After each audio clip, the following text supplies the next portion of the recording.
Hey, I'm Roland with Mobile Geeks, and I have right here the new YotaPhone. Yota is actually a Russian mobile phone carrier, and they have a daughter company called YotaPhone, or it is basically a spin-off.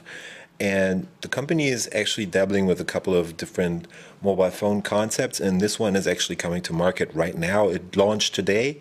I can't tell you the price right now, but we'll put that in an annotation on the video.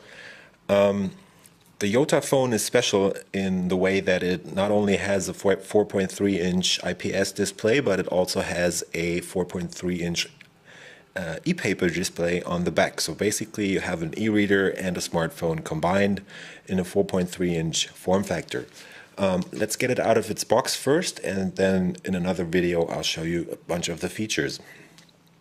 It comes in this pretty fancy looking box. Actually was at the Cannes Lions, won CNET's Best of CES 2013, but they've improved the hardware by now.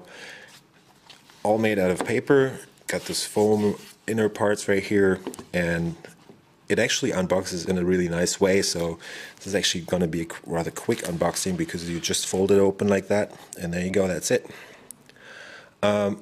You get a bunch of earpieces for your headset. The headset is a standard in-ear kind of headset. I'll show you that just quickly right there. This is the key for the micro SIM card slot that's on the phone. In the middle, as you can see, is the YotaPhone itself with its 4.3-inch screen on the front. Over here in this compartment you get a standard micro USB cable, and up here is a standard micro USB or USB charger, which has a pretty neat feature. When you plug it in and plug in the phone, this part in the middle, the logo, actually lights up, and when you've done charging it turns off the light, and so you know that the phone is charged without even touching it. Let's get to the phone itself, or not the phone, not yet. This is the Russian Quick Start Guide. This device actually came straight from Russia, so we only have the Russian guide in the box. There is another Quick Start Guide they gave us in English, German, French, Italian, and Spanish. And what it does is it basically tells you how to use the phone, because there are a bunch of special features on this. So they're actually using touch stripes on the front and on the back, but I'll show you that in a second. So you might want to, this is the first phone where I actually had to read the Quick Start Guide to be able to use it. But once you've started using it, it's actually pretty self-explanatory. Down here we have a voucher for 1,000 rubles, as my colleague told me, who's able to actually speak Russian. So you'll be able to download apps for free or for 1,000 rubles from YotaPhone's App Store, where they're going to be releasing a bunch of apps that are specially designed for the YotaPhone, and they won't be available from the Android market, I guess, or Play Store as it's called nowadays. And in here you get a little cloth to actually clean the screens, which is again telling you how to use all those touch gestures on the phone. Let's talk about the phone for a second. I'll turn it on for you. The device is actually based on a Qualcomm Snapdragon S4 Plus CPU, which is an MSM 8960 dual-core 1.7 GHz chip from Qualcomm, as I said. It's the same chip that's used in a bunch of Nokia smartphones. It's got 2 cores, it's got a nice Adreno graphics in there, which is basically enough for everything. This device is actually placed in the kind of high-end market, so the price is probably going to be a bit higher than you'd expect. It's got a 4-inch screen, which is an IPS panel with 1280 by 720 pixels.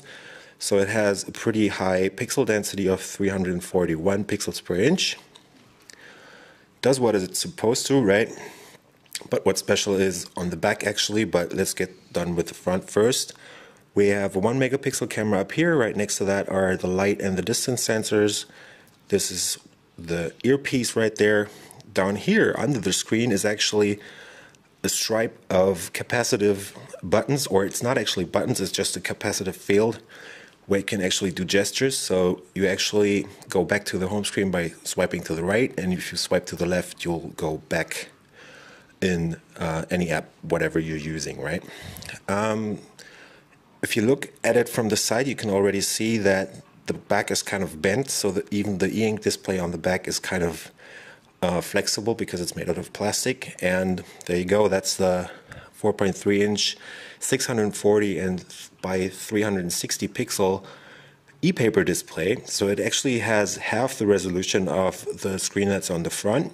It's got grayscale, that's for sure, and you're actually not able to use any like touch screen stuff on this because this is not actually a touch screen, but you have a touch sensitive field down here which makes you able to do a couple of different gestures on the phone. This is a 13 megapixel camera.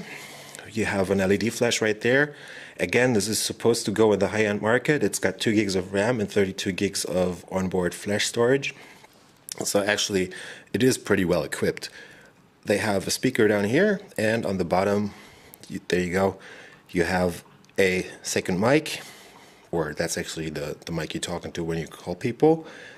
The micro USB port, and nothing on the right. On the top, that's the micro SIM card slot, which is actually combined with the power button. So you press here and you insert the SIM key right there and the whole thing comes out. There's a noise cancellation mic and a 3.5 millimeter headset jack. On the left you get the usual volume rocker that's also used for navigating on the display on the back. I'll show you around the phone in another video because the gesture part is actually pretty interesting and they're doing a lot of stuff with the e-paper display. So this has been Roland from Mobile Geeks with the new YotaPhone from YotaPhone. Thank you.